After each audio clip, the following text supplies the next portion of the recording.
안녕하십니까. 박나현입니다. 지난 시간에는 2강에 걸쳐서 전략적 커뮤니케이션에 대해서 알아봤습니다. 자, 사람의 행동 유형에 따라서 사람을 4가지 형태로 분류를 했었고요. 그리고 또 그에 따른 행동 특성과 강점과 약점에 대해서 말씀을 드렸습니다. 자, 그 각 스타일별로 여러분들이 잘 기억을 하셔서요. 강점을 잘 살리고 또 약점을 보완해주는, 그래서 그에 맞는 커뮤니케이션을 하신다면 좋은 인간관계를 맺는데 아주 큰 역할을 할 거라고 생각을 합니다. 여러분, 에모토 마사루의 물은 답을 알고 있다라는 책을 보면은요, 그 내용 중에 사랑은 무엇보다 훌륭한 묘약입니다. 그것을 깨닫고 난 다음부터 나는 늘 면역은 사랑입니다 라고 말을 합니다. 사랑은 모든 부정적인 감정과 힘을 물리치고 몸에 활력을 가져다주는 최고의 묘약입니다 라는 내용이 있습니다. 제가 칭찬이라는 강의를 할 때요, 여러분들에게 어떤 물의 결정체 사진을 보여드렸는데 아마 기억을 하실 거라고 생각을 합니다. 사랑해, 아니면 다른 좋은, 상대방이 듣기에 좋은 아름다운 말들을 하면 여러분, 물들 중에 가장 좋은 물이 육각수 형태의 물이라고 그러죠. 바로 그 육각수가 생명수의 물이라고 할 수가 있겠는데, 그런 육각수의 결정체를 띠고요. 반대로 사람을 미워하고 저주하는 그런 말을 띠면은 그 육각수가 그 결정체가 흐트러져서 아주 심지어는 진흙탕 같은 그런 물의 형태를 띄었다는 것이지요. 우리 사람의 몸은 70% 이상이 물로 이루어졌다고 합니다.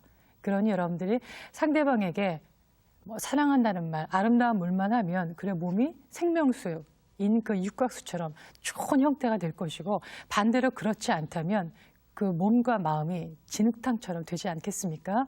그래서 오늘 하루도 상대방에게 여러분들의 생명수 같은 물, 생명수의 물 같은 그런 아름다운 말, 좋은 말만 하시는 그런 하루가 되셨으면 좋겠습니다.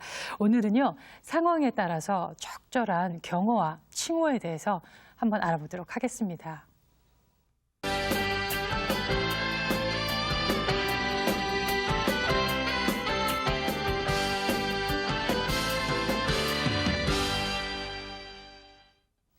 우리가 사회생활을 하면서요, 적절한 경어를 여러분들이 사용하지 않아서 당혹해하거나 아니면 또 심지어는 상대방을 불쾌하게 만드는 그런 상황을 만들지 않기 위해서 우리가 평상시에 경어를 잘 알아두는 것은 아주 중요한 일이라고 할 수가 있겠는데요. 일단 이 경어가 무엇인지 사전적 의미를 한번 보도록 하겠습니다. 이 경어는요, 사전에 어떻게 써 있냐면 등장하는 인물이나 그들에게 속한 일에 경의를 표하기 위해서 사용하는 특정의 어떤 말의 형태라고 할 수가 있겠습니다. 그래서 이 경어는 높임말, 공댓말, 존경어 혹은 존칭어라고 불리기도 한다는 거죠. 자, 예를 들어서 우리가 선생님이란 말은 그대로 경어로 표현한다면 선생님, 밥은 진지라고 표현할 수가 있겠고요. 자, 먹다라는 것은 잡수시다라고 표현할 수가 있겠고, 그리고 있다라고 하는 것은 계시다라고, 아니면 조사는 깨서 깨, 이런 것 등을 경어라고 할 수가 있습니다. 자, 지금 경어의 사전적 의미를 봤는데요. 자, 이 경어를 또 우리가 좀 3가지로 분류를 할 수가 있겠습니다. 이 경어의 3가지를 한번 본다면, 경어는 첫째, 존경어를 나타낸다고 할 수가 있겠는데요. 이 존경어라고 하는 것은 상대의 지위나 그런 상대방이 하는 그런 행동 등에 대해서 존경의 마음을 나타내는 거라고 할 수가 있겠습니다. 자, 이것은 존경하는 사람에게 여러분들이 사용을 할 수가 있겠죠.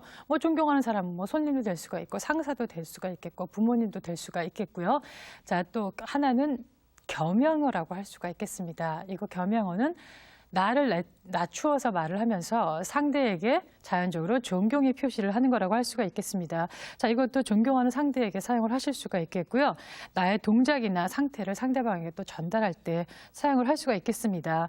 예를 든다면 하다를 우리가 하겠습니다, 먹다를 먹겠습니다라고 하는 것이 겸양어의 표현이라고 할 수가 있겠습니다. 자, 3번째는 우리가 정중어라고 할 수가 있겠는데요.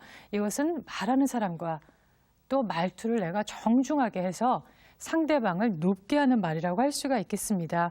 춥군요, 이런 말보다는 정말 춥습니다, 아니면 가끔가다 춥습니다요, 이렇게 하는 경우도 있겠죠. 이런 것을 우리가 정중어라고 할 수가 있겠습니다. 자, 우리가 경어라고 하는 것은요, 사람의, 그러니까 내 얘기를 듣는 사람에 대해서 말하는 사람 자신의 어떤 경의나 겸양의 기분을 상대방한테 나타내는 거라고 할 수가 있겠습니다. 자, 우리가 적절하게 경어를 사용하지 않으면 예의를 지킨다, 못 지킨다를 벗어나서 심지어는 상대방을 모욕하는 것까지도 될 수가 있다는 것이지요. 그래서 제가 하나의 사례를 가지고 한번 경어를 잘 한 경우와 그렇지 못한 경우를 한번 비교를 한번 해보도록 하겠습니다. 이제 직장에서 일어난 일인데요. 이제 김 과장님이라는 분이 홍길동 사원에게 어떤 명령을 하나를 내렸습니다. 자, 그 명령이 뭔지 한번 볼까요? 자, 홍길동 씨, 지금 A사의 변학도 씨에게 전화를 해서 공공권의 납품이 늦어지고 있는데 지금 최대한 빨리 서두르고 있으니까 조금만 기다려 달라고 전해줘 라고 홍길동 사원에게 명령을 내렸습니다. 자, 이런 명령을 하달받은 우리 홍길동 사원 어떻게 했을까요? 자, 당연히 전화를 했겠죠. 그래서 A사의 변학도 씨에게 전화를 걸었습니다. 근데 여기서 말을 하는 과정에 있어서 이제 문제가 좀 생겼는데 어떤 답변을 했는지 한번 보도록 하겠습니다. 아, 변학도 씨입니까? 공공권의 약속을 지키지 못하게 됐습니다만 지금 급히 서두르고 있으니까 조금만 더 기다려 달랍니다. 라고 얘기를 했습니다. 자, 여러분 어떠십니까? 여러분이 만약에 A사의 변학도 씨라면 이 답변에 만족하시겠습니까? 아니면 불만족? 아니면 화가 나시겠습니까? 만약에 제가 개인적으로 변학도 씨라면 아마 화가 났을 겁니다. 마찬가지로 A사의 변학도 씨도 굉장히 화가 났습니다. 그래서 도대체 늦는다는 것도 화가 나는데 말투가 도대체 그게 뭡니까? 라고 이렇게 화를 냈고요. 이렇게 화가 난 것이 회사로 또 전해지게 됐고 당연히 홍길동 사원 김 과장님에게 혼이 난 건 당연한 거 아니겠습니까? 자, 여러분들 그럼 여기서 무엇이 잘못됐을까요? 이 홍길동 씨는요, 그저 로봇처럼 자기의 정보만 전달을 했을 뿐입니다. 분명히 본인이 속한 회사와 거래처 회사의 어떤 입장이 있었을 것이고요. 또 그런 관계도 전혀 생각하지 않았다는 것이고 또 본인의 입장과 전화를 받는 상대방의 입장이 있었을 텐데 그것도 전혀 생각을 하지 않았다는 거죠. 굉장히 책임 없는 말투로 응답을 했다는 것이 바로 문제의 포인트가 되겠습니다. 여러분 그렇다면 이렇게 하면 어떨까요? 한번 좀 바람직한 대화를 한번 보도록 하겠습니다. 자, 공공권이 본의 아니게 늦어져 대단히 죄송합니다. 일단 사과를 하는 거 굉장히 중요하죠. 지금 급히 서두르고 있으므로 언제까지는 반드시 납품하도록 하겠습니다. 대안을 제시를 했습니다. 그리고 죄송합니다만 조금만 더 기다려주시면 감사하겠습니다. 또 부탁의 말까지 전했지요. 그리고 잘 부탁드립니다. 라고 하는 또 이런 겸양의 의미가 포함된 이런 말을 했기 때문에 이렇게 말을 하게 되면 상대방도 물론 화가 나긴 하겠지만 또 그렇게 직접적으로 표현을 하지 않지 않을까라는 생각을 해봤습니다. 이렇게 경어를 잘 쓸 수 있다고 하는 것은요, 상대방과 또 자사의 입장을 잘 정리할 수 있다는 그런 결론이 되는 것이고요. 이렇게 기본적인 것이 잘 되어야 상대방과의 인간관계나 거래관계가 원활히 유지될 수 있다는 것은 자명한 일이라고 할 수가 있겠습니다. 그러니까 이러한 경어 사용도 꾸준하게 하셔야, 그래서 내게 익숙하게 되어야 이러한 어떤 상황이 발생했을 때 자연스럽게 활용을 할 수가 있다는 겁니다. 자, 평상시에 여러분들께서 잘 쓰는 것도 있지만 또 대부분 쉬운 것임에도 불구하고 아마 시험에 나왔다 그러면 아마 정답을 하시겠지만 평상시에 습관적으로 잘 안 되는 그런 또 겸양어 사용법이 있으시더라고요. 그래서 어떤 것이 잘 안 되는지 쉽게 우리가 간과하고 넘어가는 거에 대해서 제가 좀 바람직한 경양어 표현법을 조금 말씀을 드리도록 하겠습니다. 잠시 한번 보도록 할까요? 우리가 이제 보통은 이렇게 나, 집, 나이 이런 말을 많이 쓰시는 분이 참 많으시더라고요. 그래서 이거는 나는 당연히 이제 저라고 표현을 하게 되는 것이고요. 집은 댁이라고 표현을 합니다. 그리고 나이는 연세. 근데 여러분 여기서 또 중요한 것이 집이라는 것을 본인의 집을 얘기를 하면서 자택이라고 하는 것은 내 집 스스로를 높이는 것이기 때문에 바람직하지 않습니다. 그런데 자택이라고 표현하시는 분들이 좀 많으시더라고요. 그리고 우리라고 하는 것은 반드시 저희라고 표현한다는 거 너무 잘 알고 계시지요? 그리고 예 있어요라는 것도 겸양어적 표현이라고 하는 것은 예 계십니다라고 표현을 해주셔야 되는 것이고요. 같이 온 사람 이런 것도 겸양어적 표현이라고 한다면 같이 오신 분 아니면 동행하신 분 이렇게 표현하는 것이 맞다라고 할 수가 있겠습니다. 자, 그리고 누구시죠? 참 이런 질문을 하지 마십시오라고 그렇게 말씀을 많이 드려도 이렇게 많이 하시더라고요. 그래서 이런 거는 꼭 누구십니까? 라고 표현을 해주셔야 되고요. 자, 몰라요. 라고 얘기하는 것도 경어적인 표현은 모르겠습니다. 라고 표현을 하셔야 되는 것이고요. 자, 곧 와요. 이것도 지금 곧 오십니다. 라고 표현을 하셔야 되고요. 아니요, 그래요. 이것은 아닙니다. 그렇습니다. 라고 표현을 하셔야 됩니다. 여러분, 습니다, 니다라고 표현하는 것이 훨씬 사무적이고 신뢰도가 대인관계에 있어서 높은 표현이라고 생각을 하시면 될 것 같고요. 자, 그 다음에 미안합니다. 이것은 평교지간에 아니면 아랫사람한테 하는 거라고 말씀을 드렸죠. 그래서 경어적 표현은 죄송합니다라고 표현을 하셔야 되는 것이고요. 자, 자리에 지금 없어요 라고 하는 것은 자리에 안 계십니다라고 표현을 하셔야 되고요. 또 와주십시오. 이것은 더 훨씬 바람직한 경어적 표현을 또 뵙겠습니다라고 해주셔야 되는 것이고요. 자, 이쪽에서 가겠어요. 이쪽에서 갈게요. 이쪽에서 가겠습니다. 이런 표현보다는 제가 가도록 하겠습니다가 훨씬 경어적인 표현이라고 할 수가 있겠습니다. 자, 그리고 알았어요? 네, 알겠습니다. 잠깐만요. 이것도 참 우리가 많이 실수를 하고 있는 것이지요. 잠시만 기다려 주시겠습니까? 잠시만 기다려 주십시오. 이렇게 표현을 하셔야 되고요. 자, 어때요? 이런 것보단 어떻게 생각하십니까? 이게 좀 바람직한 표현이라고 할 수가 있겠고요. 자, 제가 물어볼게요. 이것도 제가 여쭈어보겠습니다. 라고 말씀을 하시는 게 맞겠고요. 자, 있는데요는 있습니다. 라고 표현을 해주시는 것이 바람직한 경어의 표현이라고 할 수가 있겠습니다. 예. 이제 제가 지금 바람직한 겸양어 사용법에 대해서 말씀을 드렸는데 여러분들 요거 조금 쉽지만 우리가 좀 실수를 많이 하고 있는 부분들이니까요. 좀 잘 기억을 해주셔서 바른 경어 사용법을 여러분들이 바른 경어를 사용하셨으면 참 좋겠습니다. 자, 그리고 여러분들께서는 몇 가지 정도의 타이틀을 갖고 계십니까?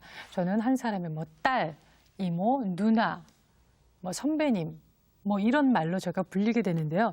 이렇듯이 우리나라는 같은 대상이라도 경우에 따라서 불리는 호칭과 지칭이 다르다라는 것이지요. 또 이런 호칭과 지칭은 순수한 우리나라 말과 또 한자가 섞여 있습니다. 자, 그래서 호칭이나 지칭을 잘못 쓰게 되면 좀 무례하다는 평가를 받을 수도 있습니다. 자, 그러면 여러분들 제가 지금 호칭과 지칭이란 말을 썼는데 호칭과 지칭을 무엇입니까? 라고 상대방이 질문한다면 바로 정의를 풀어서 말씀하실 수 있으신가요? 사실은 이렇게 개념 정리를 한다는 것이 쉽지는 않습니다. 그래서 제가 그걸 다시 한번 개념 정리를 한번 해보도록 하겠습니다. 자, 호칭이 뭐고 지칭이 무엇인지. 자, 호칭이라고 하는 것은 어떤 사람을 직접 부르는 말을 우리가 호칭이라고 하고요. 지칭은 어떤 사람을 다른 사람에게 말할 때 가리키는 말이라고 할 수가 있겠습니다. 그리고 이 호칭과 지칭을 모두 칭해서 말을 할 때는 우리가 칭호, 뭐 칭호라는 말은 아마 많이 듣지 않으셨을 거라고 생각을 하는데 호칭과 지칭을 합쳐서 말을 할 때는 우리가 칭호라고 표현을 하게 됩니다. 그러면 우리가 이 칭호에 대해서 조금 더 자세히 한번 알아보도록 하겠습니다. 그래서 가장 많이 표현하는 것이 나라는 표현, 자기에 대한 표현이 아닌가 싶어서 자기에 대한 칭호에 대해서 먼저 알아보도록 하겠습니다. 뭐 당연히 우리 어른이나 여러 사람에게 말을 할 때는 나, 내가 아니라 저, 쟤라고 표현을 하게 되겠고요. 또 뭐 같은 또래나 아랫사람한테는 나라는 표현을 하셔도 무방하겠습니다. 그리고 나를 남에게 표현을 할 때는 그렇죠, 우리 쪽에 복수죠. 남에게 표현을 할 때는 우리나 저희라는 말씀을 쓰시게 되는데요. 좀 더 어른들에게 말할 때는 우리라기보다는 저희라는 그런 또 겸양어로 표현을 하시게 되겠습니다. 근데 여러분 여기서 좀 잠시 알아둬야 될 것이 저희나라라고 표현하시는 분들이 좀 가끔 있으신 것 같더라고요. 그래서 우리가 다 상대방에게 나의 겸양의 미덕으로 저희라고 하는 건 괜찮지만 이 우리나라라고 하는 것은 각자가 가진 주권국입니다. 그래서 우리끼리 말을 하면서 저희 나라라고 얘기하는 것은 이건 우리를 무시하는 것과 같다라고 할 수가 있겠습니다. 그래서 반드시 저희 나라라고 하는 것은 바람직하지 못한 표현이기 때문에 이거는 정말 꼭 지양을 해주셔야 된다라고 생각을 합니다. 자, 그리고 상대가 부르는 칭호인데요. 이것은 내가 아랫사람하고 얘기를 할 때는요, 상대방이 나를 부르는 호칭으로 말씀을 하셔야 된다는 겁니다. 그러니까 내가 어떤 동생이랑 얘기할 때는 이 언니가 그래서 그 후배 동생이 부르는 그 호칭으로 나를 다시 여러분이 말씀을 하셔야 된다는 것이죠. 자, 이번에는요, 내가 세상에 태어났을 때 가장 먼저 만나는 사람이 부모님이시지요. 그래서 그 아버지와 어머니에 대해서 이 호칭 말고도 또 어떠한 호칭과 지칭이 있는지 한번 알아보도록 하겠습니다. 자, 이제 부모님에 대한 칭호인데요. 자, 아버지, 어머니, 우리가 뭐 부모님을 직접 부를 때 지칭하거나 직접 부르거나 지칭하거나 또 남에게 말할 때 이렇게 하게 되고요. 또 우리가 결혼하신 분들은 남편의 부모를 직접 부르고 또 지칭하거나 아니면 남에게 말할 때, 그리고 또 남에게 그 부모를 말할 때 아버님, 어머님이라는 표현을 하게 됩니다. 자, 그리고요, 우리가 이제 애비, 애미라는 표현을 하게 되는데 사실 이것도 아비, 어미라고 표현을 해도 무방하겠습니다. 이거는 조부모에게 부모를 말할 때와 또 부모가 자녀에게 자기를 지칭할 때, 그리고 또 조부모가 손녀에게 그 부모를 말을 할 때 원칙은 이렇게 쓰게 되는데 현실적으로는 잘 이렇게 많이 쓰여지지 않고 있다라고 하는 것이지요. 자, 아빠, 엄마라고 하는 것은 말을 배우는 아이가 자기의 부모를 부르거나 말할 때 쓰는 겁니다. 그래서 우리가 커서도 아빠, 엄마라고 한다는 것은 조금 어떤 규율적인 면에서, 가정의 법도적인 면에서 조금 문제가 있다라고 할 수가 있겠습니다. 자, 그다음에 가친과 지친이라고 할 수가 있겠는데요. 이것은 자기 부모를 남에게 말할 때는 한문식 지칭입니다. 자, 그리고 뭐 충부장, 자당님 이런 것은 남에게 그의 부모를 말할 때 하는 그런 한문식 지칭이라고 할 수가 있겠고요. 자, 부친, 모친이란 말도 많이 쓰는데 이것은 남에게 다른 사람의 부모를 말을 할 때 쓰게 됩니다. 근데 이제 얼마 전에 이런 경우가 있었습니다. 이제 부장님에게 아래 직원이 이제 휴가 원서를 내는데 저 선친의 고위잔치가 있어서 휴가를 내려고 합니다. 근데 여러분 이게 맞습니까? 틀립니까? 선친이라고 하는 것은 돌아가신 부모님을 표현을 할 때 하는 건데 부모님이 멀쩡히 살아있음에도 불구하고 이렇게 선친이라는 표현을 했다라는 것이죠. 그래서 여러분들께서 뭐 이런 내용들이 잘 쓰여지지 않는 것도 있지만 우리가 책을 보다 보면 아니면 다른 사람이 말을 할 때 이걸 알고 있어야 그 내용을 이해할 수가 있다라는 것이지요. 그래서 여러분들이 제가 지금 드린 말씀 잘 기억을 해주시고요. 또 머리가 많이 아프실 테니까 잠시 쉬어가도록 하겠습니다.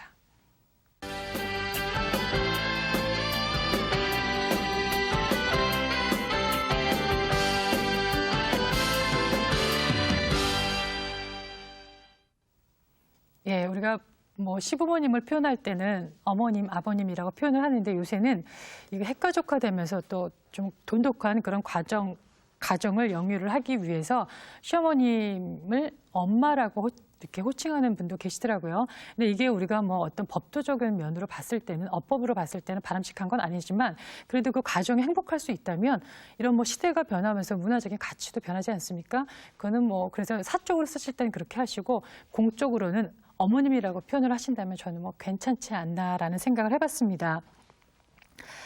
그래서 이번에는요, 우리가 또 부모님들이 있으면 아들, 딸이 있지 않겠습니까? 그런 아들에 대한 표현도 또 여러 가지가 있습니다. 그래서 그거에 대해서 좀 알아보도록 하겠습니다. 자, 아들은요, 뭐 얘, 너라고 하실 수도 있고요. 부모님 입장에서 이름을 부를 수도 있습니다. 철수야라고. 그래서 직접 부를 때와 지칭할 때는 이렇게 하고요.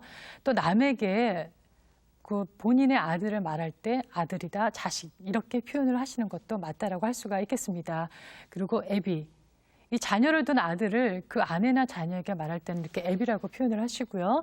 그리고 남에게 그 아들을 말할 때도 아드님, 자제, 영식이라는 표현을 하시면 되겠습니다. 근데 얼마 전에 이런 일이 있었습니다. 그 영식 잘, 어른들한테 그 영식은 잘 계십니까? 잘 있습니까? 라고 이렇게 물어봤는데 제 아들은 영식이 아닌데요. 이렇게. 그러니까 이 영식이라고 하는 것은 하나의 좀 높여주는 우리가 호칭이라고, 지칭이라고 할 수가 있는데 그래서 이걸 모른다면 또 서로가 커뮤니케이션 하는데 좀 잘못된 커뮤니케이션을 하실 수가 있겠지요. 자, 이번에는 딸에 대한 칭호도 한번 우리가 살펴보도록 하겠습니다. 시집가지 않은 딸을 직접 부르거나 지칭할 때도요, 마찬가지로 뭐 얘, 너 아니면 나연아 하고 이렇게 이름을 부르실 수가 있고요. 자기의 딸을 남에게 말할 때는 딸이라 아니면 여식이라는 표현을 하시면 되겠습니다. 그리고 또 남에게 그 딸을 말할 때는요, 따님이나 영애라고 표현을 하시면 되겠습니다. 자, 이래서 우리나라 말이 참 어려운 게 아닌가 싶습니다. 아들에 대한, 딸에 대한 이런 칭호도 여러 가지가 있으니 말입니다. 결혼하신 여러분들, 그 결혼 초에, 신혼 초에 이 부부간의 칭호를 잘못해서 아마 혼나신 경험이 있으신 분도 계실 거라고 생각을 합니다. 그래서 오늘 제가 그에 대해서 확실하게, 명쾌하게 말씀을 드리도록 하겠습니다. 부부간의 칭호를 한번 보시도록 할까요? 자, 부부가 서로 부르거나 지칭할 때는요, 여보, 당신이 가장 일반적인 것이고요. 그리고 그 본댁이나 아니면 처가 댁에 가셔서 우때 어른에게 자기의 아내를 말할 때는 제 댁이라는 표현을 하시면 되겠습니다. 자, 그리고 우리가 친정의 어른에게 자기의 남편을 말을 할 때는 뭐 김서방, 이서방 이렇게 서방이라는 말을 한다라는 것이고요. 그리고 남에게 자기 남편을 말할 때는 바깥 양반 아니면 남편이라는 표현을 한다라는 것이지요.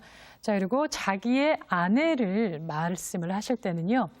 안사람, 집사람, 아내라고 표현을 하는 것이 맞다라고 하겠습니다. 그리고 남에게 그 남편을 말을 할 때는요. 주인 어른, 바깥 어른, 그리고 부군이라는 표현을 한다라는 것이지요.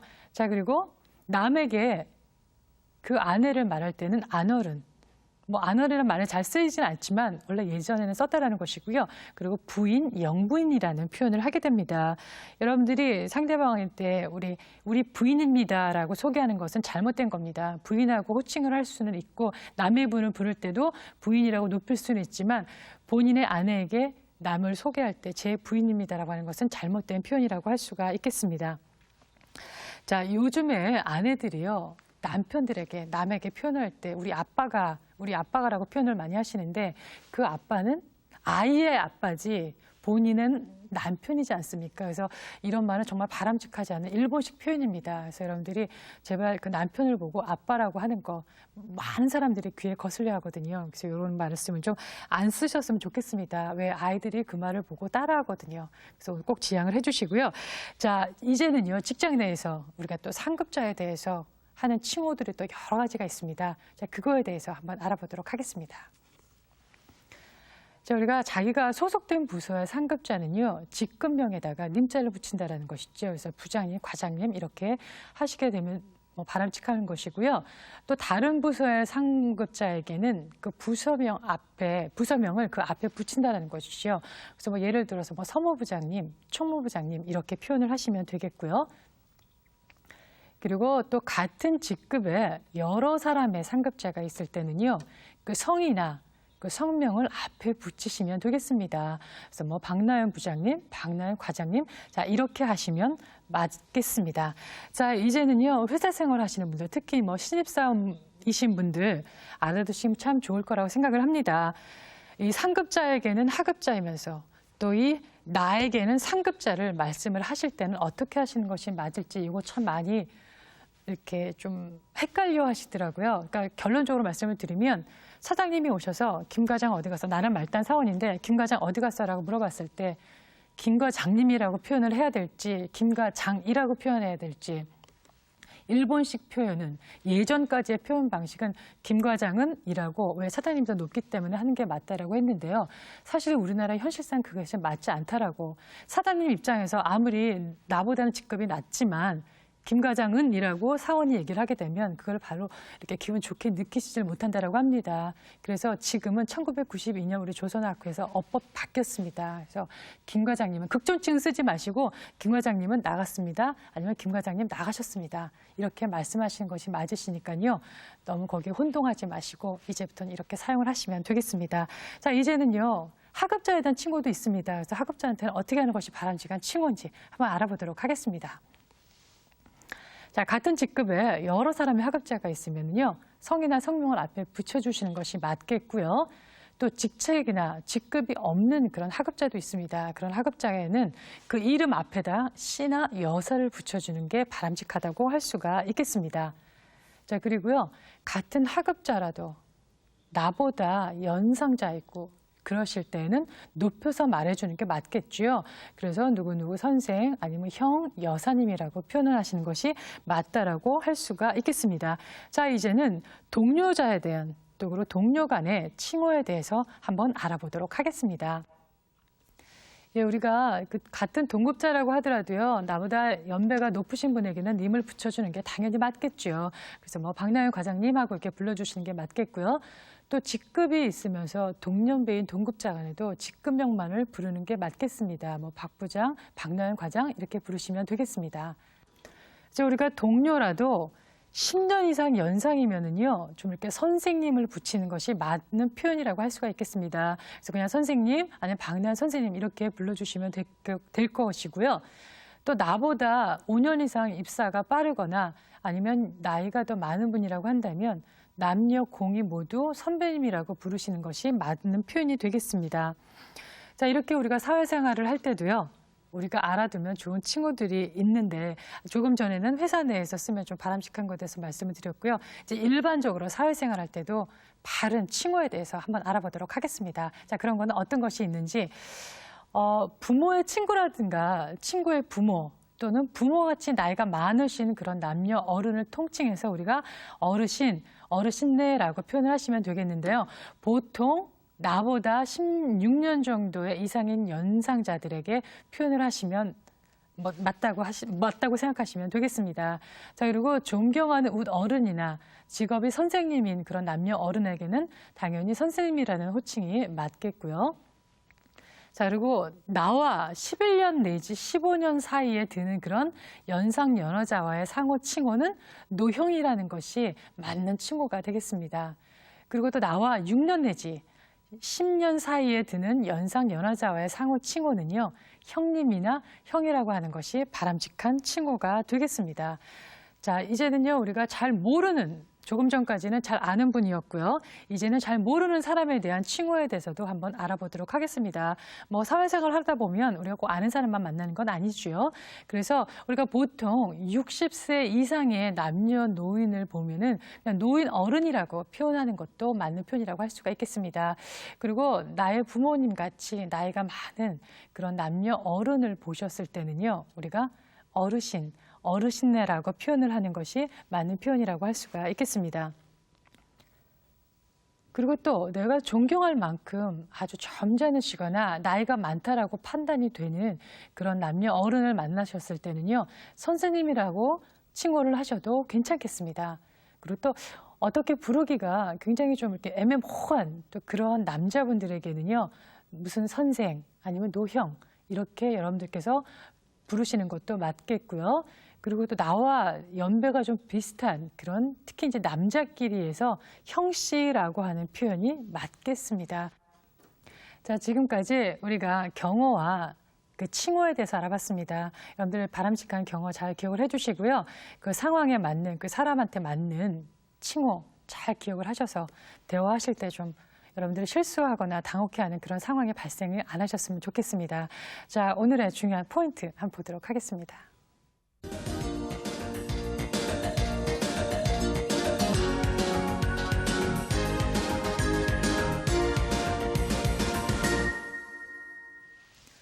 제가 우리 경어할 때는 세 가지가 있다고 말씀을 드렸죠. 첫째가 존경어입니다. 그래서 상대방의 어떤 지위나 동작에 대해서 내가 존경의 마음을 나타내는 말이 존경어이고요. 그리고 또 겸양어가 있습니다. 이거는 나를 낮춤으로 인해서 상대방에게 존경하고 있다는 표시를 자연스럽게 나타내는 거라고 할 수가 있겠습니다. 자, 그리고 세 번째, 말하는 사람과 말투를 정중하게 해서 상대방을 높게 하는 말이라고 할 수가 있겠습니다. 이 세 가지의 경어 여러분들이 좀 잘 활용을 하셔서 좀 바람직한 커뮤니케이션을 하시는데 많은 도움이 되셨으면 좋겠습니다. 자, 오늘은 이렇게 적절한 경어와 칭호에 대해서 말씀을 드렸고요. 다음 주에는 설득 커뮤니케이션. 우리는 아침에 자고 일어나서 다시 잠을 잘 때까지 항상 남들을 설득하는 게 아닌가 싶습니다. 그래서 이 설득 커뮤니케이션에 대해서 알아보도록 하겠습니다. 오늘 경청해 주셔서 너무 감사합니다. 안녕히 계십시오.